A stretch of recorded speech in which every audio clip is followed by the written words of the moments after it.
Hi everybody, Nana Diane here. Listen, I want to show you today how to freeze fresh okra. Some of it is very large, like this, and it has more tendency to be tough, but it's still really good in soups and such as that. I'm going to show you how to freeze it, either whole or slice, without any blanching. Very simple, very fast, very quick, and it tastes very good. Okay, so what we're going to start doing is we're just going to start taking these and just cutting them, about quarter, maybe quarter inch thick, however you want. You're just going to cut it. We're going to cut the very ends of it off and the very tips. We're going to discard those. So we're going to cut the tips right here. Cut the tips off. And the ends. Discard. Okay. So then we'll have a cookie sheet covered in parchment paper or whatever kind, wax paper or whatever. I've got the parchment paper. So then you want to take these already cut.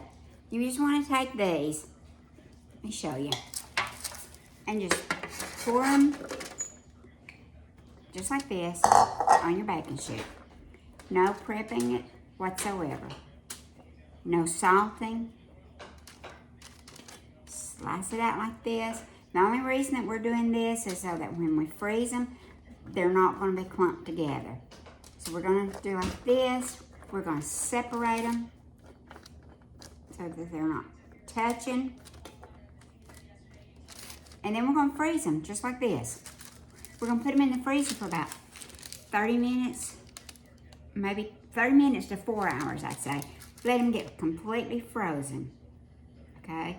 And then I'll show you what to do. Now, this is for the sliced ones. Now, if you get these little tender ones like this, they're really easy. You just cut the end off like that. I just cut the one end. And you put it on there. And some people don't even cut the end off. And I guess that would be okay, but I would be afraid it would make it a little bit tough. Anyway, cut the end off. Lay them on the cookie sheet. Like this. And you can freeze those whole. You don't even have to cut them up. Like this. Now, I will tell you this. Some of them is really big like this. I want you to hear this when I cut it. Can you hear that? It's so tough. You can't even hardly cut it.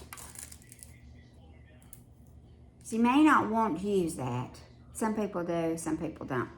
It's okay in soup, but I prefer to get the small ones because the smaller ones are always more tender. The smaller ones are always better tasting. Can you hear that? It's just so hard to cut. So tough. But anyway, you just put those on the cookie sheet. Spread them out. Now, if they touch, it doesn't matter. You're better off if they don't. But anyway, all you do now, spread them out, freeze them, and then you're going to put them in a Ziploc bag, or you're going to put them in I use a vacuum sealer bag, either whole or sliced. Then I'm going to let them freeze completely frozen. Then I'm going to take them, break them up, put them in my bag, put them in the freezer before they start thawing out and sticking together. This is the best way that I know how to do it. There is no blanching in it. Usually you have to blanch them, which is a very time consuming, and to me it's very messy. But just do this and I think you'll be very pleased. But be sure before you cut them, and I had already done this, you wash these and I put them on a paper towel and let them dry completely on the outside.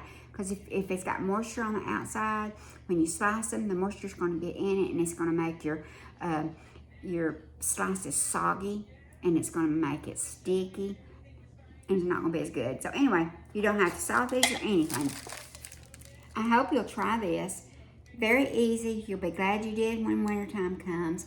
Anyway, and if you did like this idea, you're willing to try it, give me a like and maybe even a subscribe. And I will be looking forward to seeing you. Thank you so much.